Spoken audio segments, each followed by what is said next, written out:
ሰላም ጤና ይስጥልን የቮይስ ኦፍ ኢትዮጵያ ቤተሰቦች እንደምን ቆይታችኋል? አዳዲስ መረጃዎችን ወደ እናንተ የምናስደምጥበት ሳሌ ነው የምንገኘው። የቅቡልነትና አካታችነት ትችት እየቀረበበት የሚገኘው ሀገራዊ ምክክር ኮሚሽን የስራ ዘመን ዳግም ተራዘመ።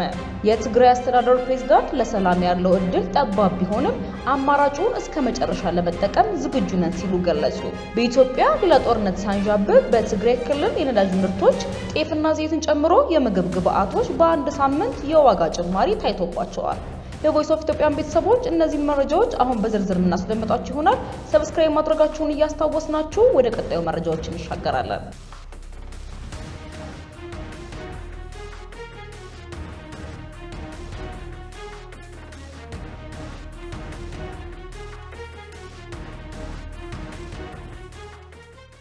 በኢትዮጵያ ጦርነት ዳግም ሲያንዣብብ የትግራይ ክልል ነዋሪዎችና ኢኮኖሚ ካሁኑ ዳፋው ተጭኗቸዋል። በኢትዮጵያ ሌላ ጦርነት ሲያንዣብብ በትግራይ ክልል የነዳጅ ምርቶች ጤፍና ዘይትን ጨምሮ የምግብ ግብአቶች በአንድ ሳምንት የዋጋ ጭማሪ ታይቶባቸዋል። በክልሉ ከኤቲኤም ገንዘብ ማግኘት አይቻልም። ባንኮች ደንበኞቻቸው ወጪ ሲያደርጉ የሚያደርጉት የገንዘብ መጠንን ገድበዋል። ለንግድና ለአገልግሎቶች ክፍያ የሚፈጸሙ በሞባይል የገንዘብ ማዘዋወሪያዎች ሆኗልም ተብሏል። በመቀለ ከተማ በባጃጅ አሽከርካሪነት የሚተዳደሩ ገብረ ጻዲቅ አብርሃ ወጪና ገቢ ለመመጣጠን እያለ ኑሮ ከብዶታል።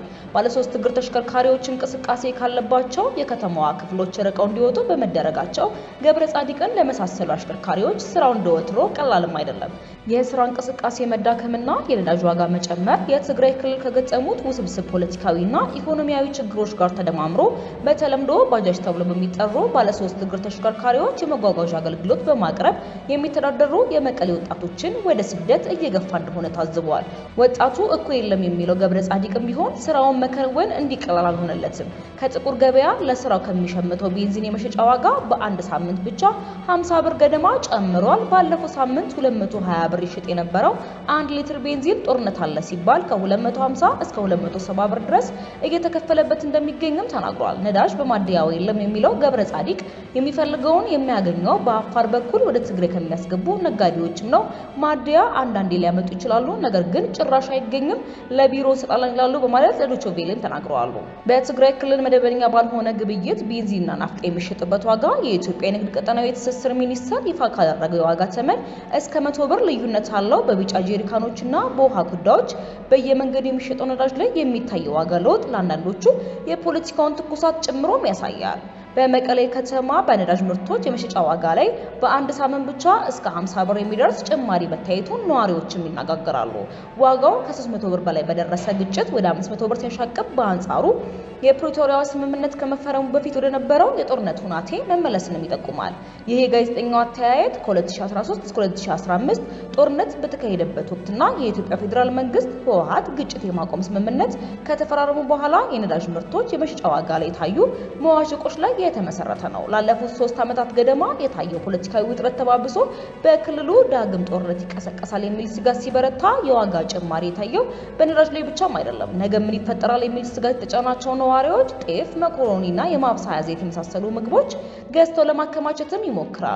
ካለፈው ጦርነት አሰቃቂ ተሞክሮ በመነሳት የክልሉ ነዋሪዎች ነዳጅ፣ የምግብ ፍጆታዎችና መጠቀሚያ ዕቃዎች ብቻ ሳይሆን የስኳር ህመሟንን ጨምሮ በቋሚነት መድኃኒት የሚጠቀሙ ዜጎች የሚያስፈልጋቸውን በብዛት እየገዙ ለማስቀመጥ መገደዳቸውን አቶ ናትናኤል አስረድተዋል። ይህን ያመጣው ደግሞ በባለፈው ጦርነት ብዙ ሰዎች በመድኃኒት እጥረት ህይወታቸውን ማጣታቸው ምክንያት ነው።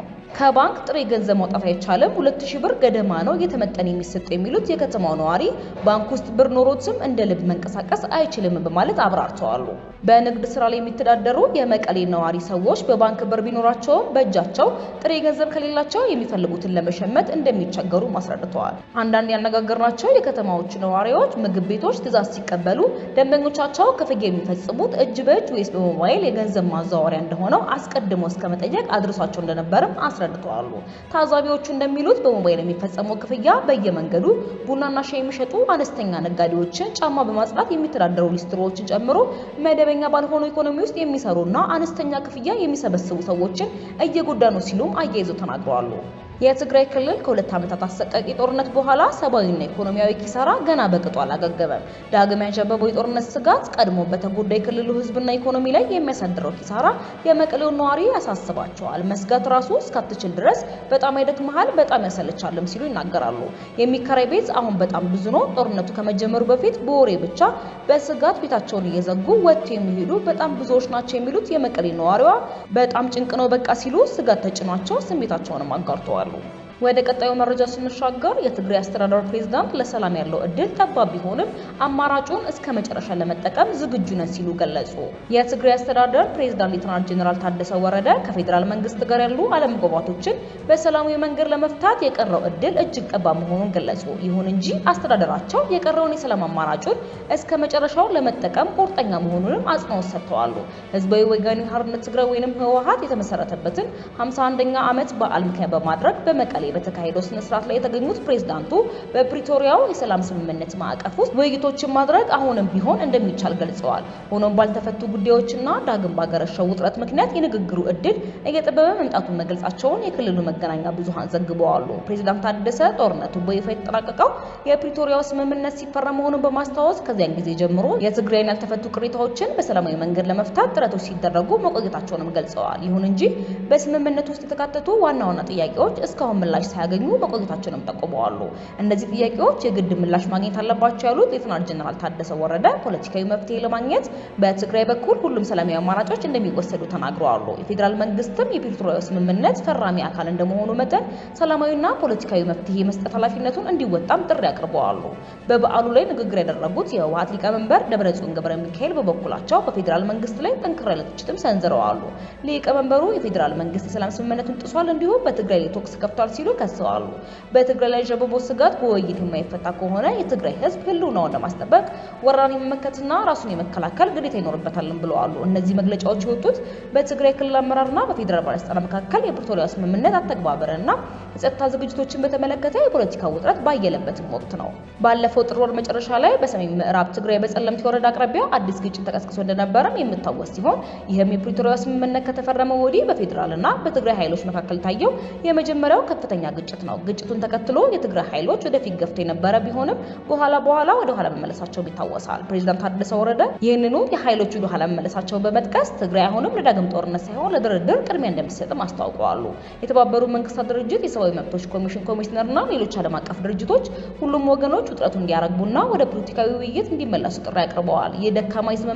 የደካማ የሰላም ሂደት ወደ ሰፊ ግጭት እንዳያመራ መጠበቅ እንዳለበትም አሳስበዋል። የቮይስ ኦፍ ኢትዮጵያን ቤተሰቦች በድጋሚ ሰብስክራይብ ማድረጋችሁን እያስታወስናችሁ ወደ ቀጣዩ መረጃችን እናልፋለን። የቅቡልነትና አካታችነት ትችት እየቀረበበት የሚገኘው ሀገራዊ ምክክር ኮሚሽን የስራ ዘመን ዳግም ተራዘመ። የህዝብ ተወካዮች ምክር ቤት ባካሄደው 5ኛ ዓመት የስራ ዘመን አንደኛ አስቸኳይ ስብሰባ በርካታ ፓርቲዎችና የመንግስት ተሟጋች ድርጅቶችን ትችት እየቀረበበት የሚገኘው የሀገራዊ ምክክር ኮሚሽን የስራ ዘመንን ለ8 ወራት አራዘመ። ምክር ቤቱ ባካሄደው አንደኛ አስቸኳይ ስብሰባ የኮሚሽኑ የ4 ዓመታት የስራ አፈጻጸም ሪፖርትን አድምጧል። በዚህ ወቅት የተሰጠው ጊዜ የካቲት 14 ቀን 2018 ዓ.ም የሚያበቃ በመሆኑ በትግራይ ክልል አጀንዳ ማሰባሰብና የምክክር ጉባኤውን ለማካሄድ ተጨማሪ ጊዜ እንዲሰጠው በምክር ቤቱ የዲሞክራሲ ጉዳዮች ቋሚ ኮሚቴ ጠይቋል። ምክር ቤቱም ከየካቲት 15 2018 ዓ.ም ጀምሮ የሚቆጠር ተጨማሪ 8 ወራት የስራ ጊዜ እንዲሰጠው በሙሉ ድምጽም ወስኗል ሲል ኢቢሲ ዘግቧል። የኮሚሽኑ የስራ ዘመን ሲራዘም ለአሁኑ ለሁለተኛ ጊዜ ሲሆን ባሳለፍነው ዓመት የካቲት 11 2017 የህዝብ ተወካዮች ምክር ቤት ባካሄደው 4ኛ ዓመት የስራ ዘመን አንደኛ አስቸኳይ ስብሰባ የሀገራዊ ምክክር ኮሚሽን የስራ ዘመን ለተጨማሪ 1 ዓመት ማራዘሙ ይታወሳል። በወቅቱ በህዝብ ተወካዮች ምክር ቤት ኮሚቴ በተያያዘው የኮሚሽኑ የ3 ዓመታት የስራ ሂደት ከገመገመ በኋላ ባደረገው ምልከታ ኮሚሽኑ አጠቃላይ ስራውን ማጠናቀቅ እንዲያስችለው የስራ ዘመኑን ለ1 ዓመት እንዲራዘም ምክረ ሀሳብ አቅርቦ እንደነበረም ተገልጿል። ይሁን እንጂ ኮሚሽኑ በተሰጠው ተጨማሪ የስራ ዘመን ውስጥ የተሰጠው ስራ ማጠናቀቅ ባለመቻሉ በዛሬው ዕለት ተጨማሪ የስራ ዘመንም አጽድቆለታል። ባሳለፍነው ታህሳስ ወር ሀገራዊ ምክክር ኮሚሽኑ ተቀማጭነታቸውን በአዲስ አበባ ላደረጉ አምባሳደሮችና የኤምባሲ ተወካዮች ጋር ባደረገው ውይይት በትግራይ ክልል ባለው ነባራዊ ሁኔታ ምክንያት የምክክር ሂደቱ እስካሁን ድረስ በተሟላ ሁኔታ ሁኔታ መጀመር አለመቻሉ እንደሆነ አንዳንድ የፖለቲካ ፓርቲዎች በሂደቱ ውስጥ ከመሳተፍ መታቀባቸው በምክክር ሂደቱ ላይ ተጽዕኖ እያደረሰ እንደሚገኝም ገልጸዋል።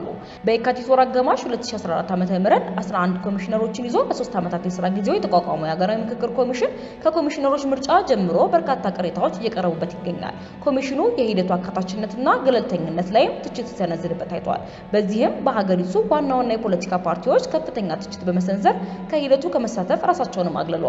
ከሀገራዊ ምክክር ኮሚሽን ዋና ኮሚሽነር ፕሮፌሰር መስፍን አርአያ ከኤቢሲ ጋር ባደረጉት ቆይታ የኮሚሽኑ ልዑክ ወደ ትግራይ መጓዙንና ከጊዜያዊ አስተዳደሩ ከፖለቲካ ፓርቲዎች እንዲሁም ከሲቪክ ማህበረሰቦች ጋር ሰፊ ውይይት ማድረጉንም ገልጸዋል። ይሁን እንጂ በክልሉ የሚንቀሳቀሱ የትግራይ ነጻነት ፓርቲና የሳልሳይ ወያነ ትግራይ አመራሮች ውጤታማ ውይይቶች እንዳልተካሄዱ በመግለጽ የኮሚሽኑን መግለጫ አጣጥለውታል። እንዲሁም ባልተፈቱ የፖለቲካ ጥያቄዎች ምክንያት በምክክር ሂደቱ ላይ ከፍተኛ ጥርጣሬ እንዳላቸውም ገልጸዋል። በኮሚሽኑ መቋቋሚያ አዋጅ ላይ በኢትዮጵያ ፖለቲካ ፓርቲዎች የጋራ ምክር ቤት የቀረቡ የማሻሻያ ሀሳቦችና የተነሱ ጥያቄዎች ቦታ ሲሰጣቸው እንዲሁም ለኮሚሽነሮቹ ሹመት የብልጽግናውን አዋጅ እንኳን ያልተከተለና በጠቅላይ ሚኒስትሩ ፍላጎትና ፍቃድ ላይ የተመሰረተ ነው ብሏል። በተመሳሳይ ምክንያት በኦሮሚያ ክልል ዋና ዋና የሚባሉ ፓርቲዎች ማለትም ኦፌኮና የኦሮሞ ነጻነት ግንባር ወይም ኦነግ እንዲሁም በትግራይና በአማራ ያሉ ተቃዋሚ ፓርቲዎች ራሳቸውን ከኮሚሽኑ አግልለዋል። የቮይስ ኦፍ ኢትዮጵያ ቤተሰቦች ለዛሬ ያዝንላችሁ መረጃዎች እነዚህን ይመስሉ ነበረ። በሌሎች መረጃዎች እስክንገናኝ ድረስ በደህና ቆዩ።